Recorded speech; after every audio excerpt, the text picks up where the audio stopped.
I think it would be really remiss of us not to acknowledge that tomorrow is 5-year anniversary since the Grenfell fire.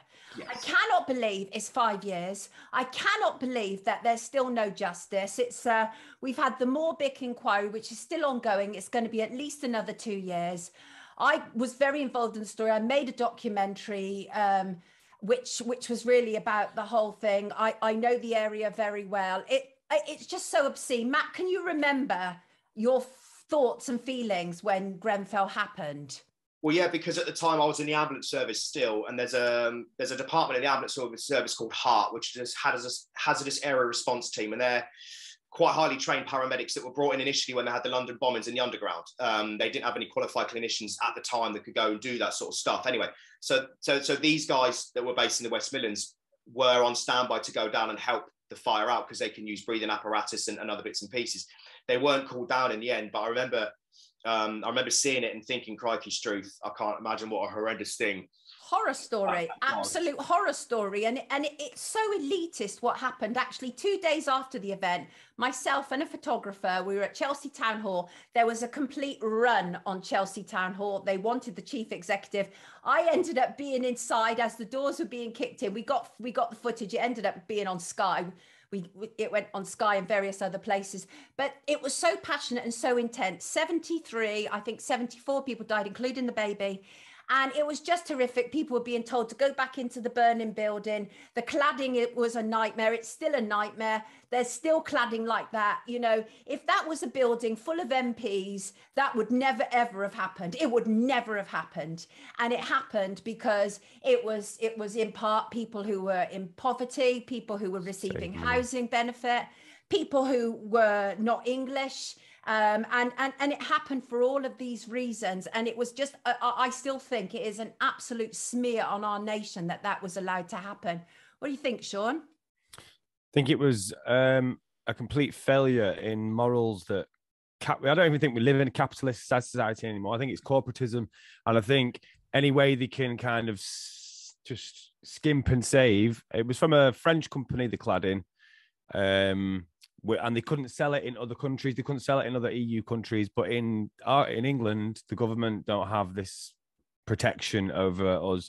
So there's a lot of buildings right now around the back of me. The cladding's getting taken off. So I imagine it's the same cladding. How long has that taken, though? That's the thing. Mate, they've been doing it for the last 4 years now. This is the thing. You'd have thought after Grenfell happened that they would just be stripping down all that cladding, because there was how many other blocks of flats? There was about 5 or 6 in that area alone, and they're not including the rest of the country. It should have cost 10 mil to do that one flat. The whole process now across the UK is going to cost $1 billion of taxpayers' money. So it's all by design again. It's absolutely insane. All these private companies, though, that have made I'm just going to say made a killing. I mean, quite literally, though, these private companies, and nobody's been held to account. It's absolutely horrendous. And they've tried to pin it on the fire brigade, which I get. The fire brigade did a stay home order, but the chief fireman, my granddad was an old fireman. He's constantly on Twitter saying the government are trying to pin this on us. Of course. And if he was just following protocol and maybe wasn't even on site yet and just said, stay in, we'll come and get you out. Because if you've got a full block of flat people all running out, it could be pandemonium. So the initial protocol might be tell them to stay at home till we assess. Obviously, it was the wrong decision, but it still doesn't necessarily fall to London Fire Brigade. And they're trying to put the blame on the fire brigade. It's always the same thing, isn't it, though? It's that, you know, the working man, the working woman who should be blamed, not the corporations who are making this huge amount of money, not the chief executive of Kensington and Chelsea Town Hall, not the housing association that was intertwined with these big businesses. The fire people who went in, I think it's heroism, because your instinct when you see a fire is to run away from it. These people ran towards it, right? I will not have them blamed. I will not have them blamed. Absolutely not. It's obscene to do that. Fancy Carp said, my daughter was a firewoman at the scene. She never got over it. Resigned 2 years ago. Very sad all around.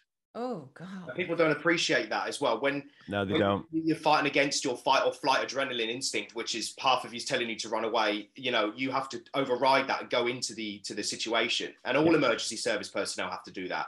But, I don't think people appreciate when you're there. It's easy to look back and go, oh, you should have done this and you should have done that. It's like, mate, we were just going in and out trying to get people out of a burning building that was 20 stories up with no lift working, with all the kit on, trying to get people out.